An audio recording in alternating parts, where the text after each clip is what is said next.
Hey guys, and welcome to a brand new video to the channel. So in this video, we're going to be exploring another one of the daily Scape events, which has been changed with the update from this week. So today we're going to be looking at Bork. Now Bork was originally a really good way, pretty much a couple of years ago, to go and get charms.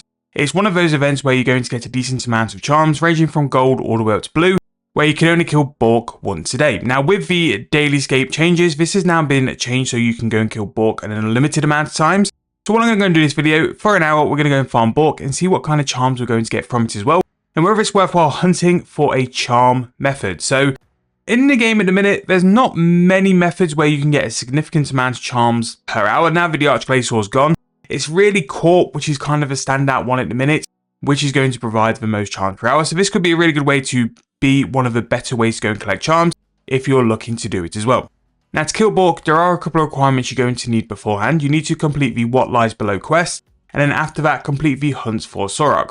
The Hunt for Sorok is basically you unlocking the Chaos Tunnels achievement and also doing Bork for the first kill. But after that you can go and farm Bork from there. Now if you are enjoying the videos, please make sure to leave me a like, subscribe to the channel. I am going to be doing videos on rune metrics, but it's going to be another day or two because I just want to make sure that everything is correct in the information I'm showing you guys, because I want it to be one of those guides you guys really sort of have all the information available in one video. But if you are enjoying, drop me a like, subscribe to the channel. It really does help me out and see more and more people. So in terms of what I'm going for, I'm just going to go for a very generic invo. I'm going for melee only because it's going to be a little bit better for the legions or the little spawns it summons, just to get them out of the way nice and quick, and then we can move on from there. In terms of invo, I do have a Mask of Dust Devils. Now this is one of the Slayer masks you can go and purchase from the Shattered Worlds minigame, or you might have already had it from Treasure Hunter already, so go and check the Ango, see if you've already got it.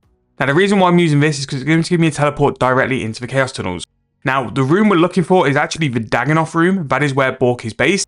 But for whatever reason, the ability to teleport to the Chaos Tunnels is not on the Dagganoff mask. Black Demons is also one which is quite close to it, and that is also not an option, but for whatever reason the Dust Devils have it, so that will teleport us directly into the Chaos Tunnels. And then when we get there, I'll show you guys how to get there as such, because it can be a little bit fiddly in terms of that.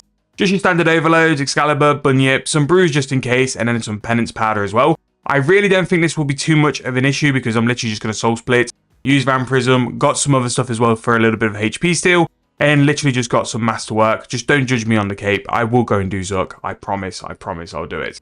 But that's pretty much it. In terms of other things as well, I've gone to the settings on my Charming Imp and my tool belt, and I've deleted the fact that the Charming Imp will get rid of golds and greens, so I can show you guys fully how many charms you can expect to receive an hour. And that's pretty much it actually. I've got high hopes for this because I used to do this for a couple of times on the Hogger account, and the charms I got for just one kill were very, very good. One thing I would say as well is I'm going to bring a Charming Potion because I just think it's going to add so many like extra charms on, because you'll get a multiple amount of charms between gold, green, crimson and blue. At minimum, you should get 4 extra charms just from one of each. So I think that's worthwhile doing. Apart from that, I need to go and just reset my prayer and summoning. I need to reset my toolbar because I've not actually done some combat since the update, which really shows you like how I've not really played this account for a little while. So gonna go and sort that out, and then let's go and get ready and we'll get to it. Okay, so if you don't have the mask, you'll simply just need to enter the Chaos Tunnels somewhere around Edgeville. There's multiple different ways to go. The best one I'd probably recommend is the one nearest to Black Knight's Fortress. That's going to put you on the left side of the Chaos Tunnels on where you want to be. But if you have the Dusk Mask, just teleport and you have the option here to go to the Chaos Tunnels. Now the Dust Devils are quite central or a little bit to the left hand side, so they are sort of the right side to go to Bork. And I'll open a map and I'll just show you guys where we want to be. So this is teleporters directly in. We are going to be here, and the teleport for Bork is just here. So the Dust Devil Mask is very, very good. Basically we want to just go into this teleport here, into the Earth Warriors, and then you're just going to run north. So if you get in from any of the entrances, again you've got some here in the Gargoyles, just simply follow the map and you want to be here in the Dagganoff one, and that's basically where Bork is. There will be a teleport to go there as well. So we're going to quickly just run over now. So we're going to go into this one here. Be careful not to hit any Dust Devils as well, because if you don't have a Slayer mask, they will hurt you. There are going to be some monsters in the Chaos Tunnels which are going to be aggressive to you as well, so just keep an eye out for that. They are such a good option here to do multiple Slayer tasks. There's a lot of monsters here which are quite hard and finicky to get hold of, and especially if you've got some decent teleports into the Chaos Tunnel, it can be a really good way to go and do some Slayer tasks. Now as you can see, that has been our route here, and this is going to be the teleport for Bork, so we're just going to go and hop in really quick and basically go and get set up for it. So Bork is pretty much one of those where like you just hit it till it dies, but you does summon some legions midway through the fight, which can be a little bit annoying to get rid of. So just have some area effect abilities and you should get rid of them as well. It really gave me some trouble on Grab the Hog, but again, Grab the Hog is significantly lower level compared to the main account as well. So, yeah. When Bork finishes though, I imagine you've got to go and leave through the teleport and then go back in, which is a little bit annoying because the room shakes. Actually, on the next kill, I'll stay in and I'll see what it's like. But from that one kill, you saw it really didn't take us too long. We did get quite a decent stack of charms. We got 1 crimson and then 2 green and 2 gold. Now, with us having a charming potion, which we actually didn't use, I was going to say, I thought we were getting just one of each charm, which wouldn't be good enough, but let's just see how farmable this is. I'm surprised they don't have an option where Bork continuously spawns, but I'm going to stay when the room starts shaking to see if he's going to respawn from there anyway. Yep, so we start to receive damage from the room imploding, so to kill Bork, you are going to have to leave and go back in, which is a little bit annoying, but I have looted, which is a little bit annoying, but again, if you're after the charms and you're after the efficiency of like getting as many charms as possible, it can be kind of worth it. So what I'm going to do is do a couple of kills, see what it's like. I've got my timer now, so we're going to start from sort of this timer and see how long we go for. The really nice thing is that you're not waiting for Bork to spawn, so you can really quickly just go and get your loot, go out, and then go back in. Because you've got the Charming Imp, you don't even have to like pick the loot up. You can work your way out, and then you can see what it's like there. But the charms seem very inconsistent. We've not had any blues yet, which is very weird for Bork. Normally you would get a decent amount of blues, so maybe because his Bork is now farmable, they've slightly amended it so that it's not as good charms as what it was. However, I'm going to give it a try, see what it's like, see if it's still worthwhile doing, because again, this could be a very easy way for a lot of mid to higher levels to go and farm some charms, but compared to something like Court Beast, it's not really winning at the minute. But I'll keep going and then we'll come back and we'll talk through how Bork is going on and what we are like for those charms currently. Okay, so I'm going to go and do one more kill, and as you can see by my charms, I'm a little bit underwhelmed by it. So beforehand, Bork would drop a good 8-ish charms, and the majority of them would be crimsons and blues. And you might look at my info and say, you've got 10 blues, what are you saying? But that's only come from 2 drops. So whenever I've got blues, I've got the full 4 charms, and because I've been using the charming potion, I've had an extra charm put on top of that as well. So every time you kill Bork, it looks as if you're going to get 4 charms, which is okay. I would only really suggest this for like a mid-level who's struggling for some charms.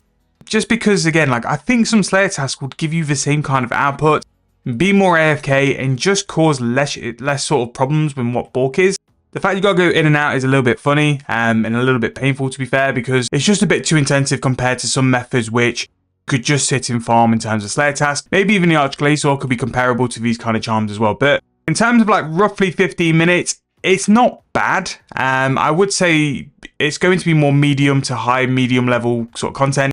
If you're someone who can do Corp quite consistently and farm Corp kills, that'll by far be the best way for you to go and get charms, because you're going to get 13 charms per kill. And in terms of 35 minutes, we've roughly got, once we actually go to the bank after this, if I was to do some quick maths, that's going to be 38 between the blue and gold. I'd say we're roughly at about 97-ish charms, which is okay. I'd only timed it by 3 though, because I've kind of messed around a little bit as well.